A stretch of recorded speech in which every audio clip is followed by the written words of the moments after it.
I'm Dr. Sage DeBexedon-Breslin, and I'm here to speak with you about intimate partner violence in a multicultural world.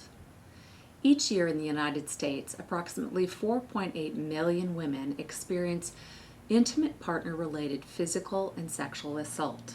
Approximately 2.9 million men experience some sort of partner-related physical assault in the U.S. each year. But intimate partner violence isn't just a problem in the United States, it's a global problem. IPV occurs in all countries, irrespective of social, economic, religious, or cultural group. There are 4 kinds of domestic violence that we can identify easily. Physical violence. That's something that a lot of people know about. Slapping, kicking, beating, punching, even burning. Then there's sexual violence, things like forced intercourse or rape. Then there are things that maybe other people wouldn't think were that big of a deal, but they are a big deal, like emotional violence and verbal violence. That includes behaviors such as criticizing, belittling, humiliating, coercing, intimidating, threatening. And then there are the controlling behaviors, which can be just as abusive. Things like isolating the person from his or her friends or family, monitoring his or her movements so closely that they feel like they can't do anything, and restricting access to information, resources, and money, maybe even to the outside world. In much of the research, physical violence is accompanied by emotional and verbal violence, and in 1/3 to 1/2 of the cases, by sexual victimization. In 48 surveys made globally, 10 to 70% of the women surveyed said that they had experienced IPV at the hands of male partners sometime during their lifetime. For many, the IPV was not a singular occurrence, unfortunately, but part of a long-term pattern of violent behavior. The effects of being victimized, especially in your own home, may generate a variety of symptoms.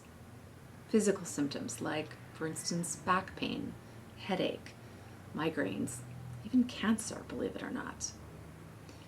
Behavioral symptoms such as isolating from your friends or not engaging in activities that used to be enjoyable.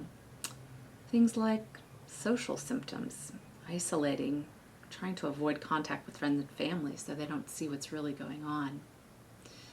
Emotional symptoms like being tearful all the time or actually not even feeling like you can cry. Psychological symptoms, like feeling overwhelmed, or maybe even beginning to feel like you're losing your grip on reality.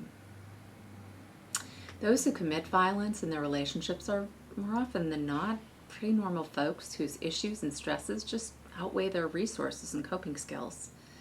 However, there are some experiences that may increase the likelihood that a person will be violent towards an intimate partner. For instance, a history of being violent or aggressive, a history of witnessing violent behavior in the home, or experiencing violence as a child in a family home, using drugs or alcohol, especially to excess. The existence of some personality disorders can be a risk factor. Presence of marital discord and how the community responds to IPV. If people in the community see that it's okay or give their A-OK for one person to be violent towards another, then that person's not likely to stop. They're not likely to inhibit those impulses to strike out. Studies from Australia, Canada, South Africa, Israel, and the U.S. suggest that 40 to 70% of the female murder victims were killed by their male partners, often following a long history of domestic violence. This is compared to a study conducted in the U.S. that showed that from 1976 to 1996, only 4% of the men murdered were murdered by a female intimate partner. Boggles the mind. Cultural factors and the availability of weapons define the murder profile in the country in which it is committed. While guns are readily available and widely accepted here in the United States, in India they aren't.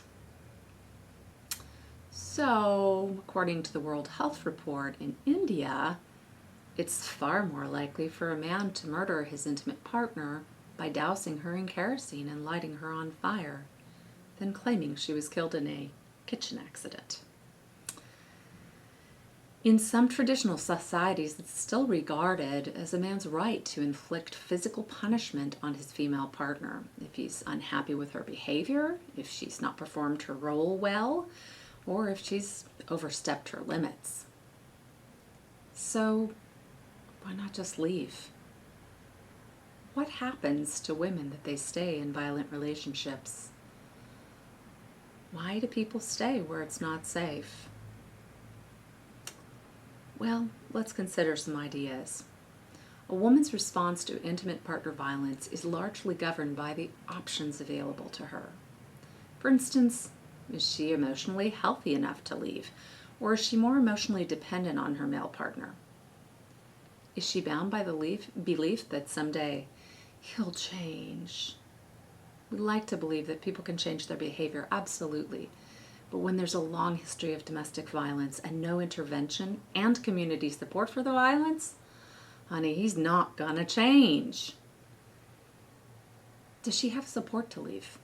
Does she have friends and family and a community that is willing to support her leaving behind maybe even a lifetime partner because it's not safe to be there anymore? Is there stigma for being unmarried in her culture? Is divorce even possible? Does she have somewhere else she can go to take her children? Is she physically capable of leaving? Does she fear retribution for herself, for her children, even for her friends and family? Does she have an alternative way of supporting herself that doesn't involve her male partner? And if she has children, does she have the economic support to raise the children as well? If you or someone you know is in a violent relationship or place that's not safe, make the call. Make a difference. Change your life. Police and sheriff's departments can assist you in ensuring safety for the victim, whether it's you or someone else, and can then help identify the best resources for recovery. For additional information, please see the Zur Institute website at www.zurinstitute.com for additional information on domestic violence, how to identify it, how to treat it, how to recover.